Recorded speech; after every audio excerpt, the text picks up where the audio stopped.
प्रश्न संख्या 61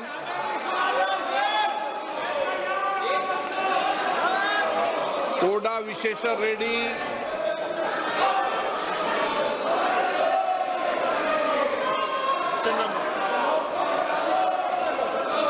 Question number 61, sir.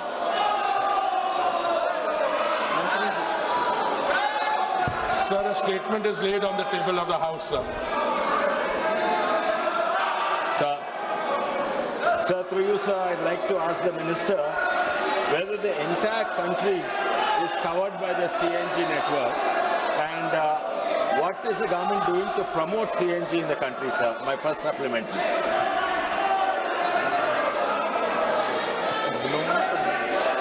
Sir, the body of the answer, in fact, contains the major part of the reply which is sought in the supplementary, sir.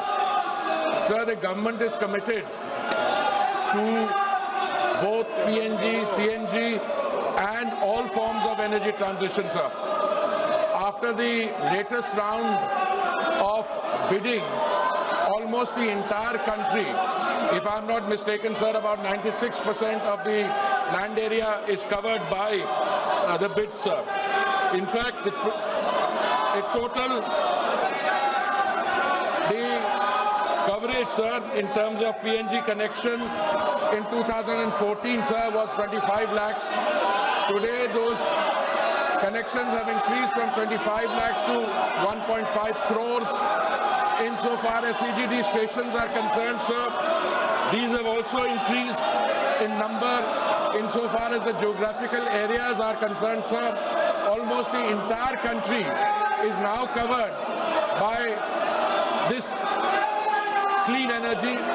It is our effort now to go beyond the land area of the country to also move in the direction of the island territories, sir, and all efforts are being made, not only here, but even in cylinder gas, which is the product of a refinery, sir. In 2014, we had 14 crore connections. Today we have 33 crore, 40 lakh connections. PNG, which is piped gas, compressed natural gas. There also, sir, the number of connections, the number of stations. This question, sir, is actually on the number of connections in the city of Hyderabad, where the Allotee has actually got 83 stations and they are catering to 55,000 customers. And in fact, they are putting in more capex. There is going to be an expansion there. So, sir, on all fronts, piped natural gas, CNG, CGD, and even CBG, sir, biogas. There also, sir, the country is making very remarkable progress, sir. माननीय सदस्यगण, Second supplementary question, sir. Second आपसे supplementary पहले भी question. कहा है कि प्रश्नकाल महत्वपूर्ण समय होता है, आपका समय होता है, जिसमें आप जनता की अपेक्षाएं, उनके महत्वपूर्ण मुद्दों को उठाते हैं। सरकार की जवाबदेही होती है। कई मंत्रालय विभागों के अंदर आपके हुए उठायों से मंत्रालय विभाग में जवाब देते होती है। और मुझे कई मान्य सदस्यों ने कहा कि प्रश्नकाल बहुत मुश्किल से उनका आता है और आपका व्यवहार जिस तरीके से रहता है, ये सदन की गरिमा के अनुकूल नहीं है।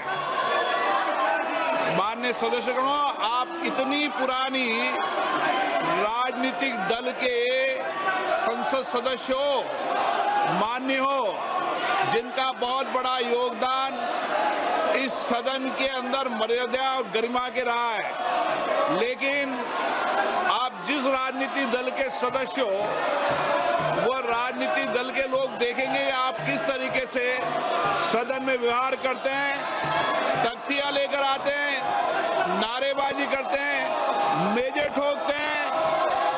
ये सदन की गरिमा के अनुकूल नहीं है। मैं आपसे फिर आग्रह कर रहा हूं कि संसद की मर्यादा गरिमा को बनाए रखो।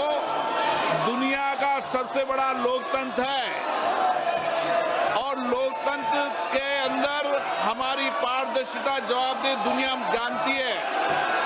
हम जिस तरीके का व्यवहार करेंगे, आचरण करेंगे देश की लोकतांत्रिक संस्थाओं में, उसका क्या संदेश जाएगा?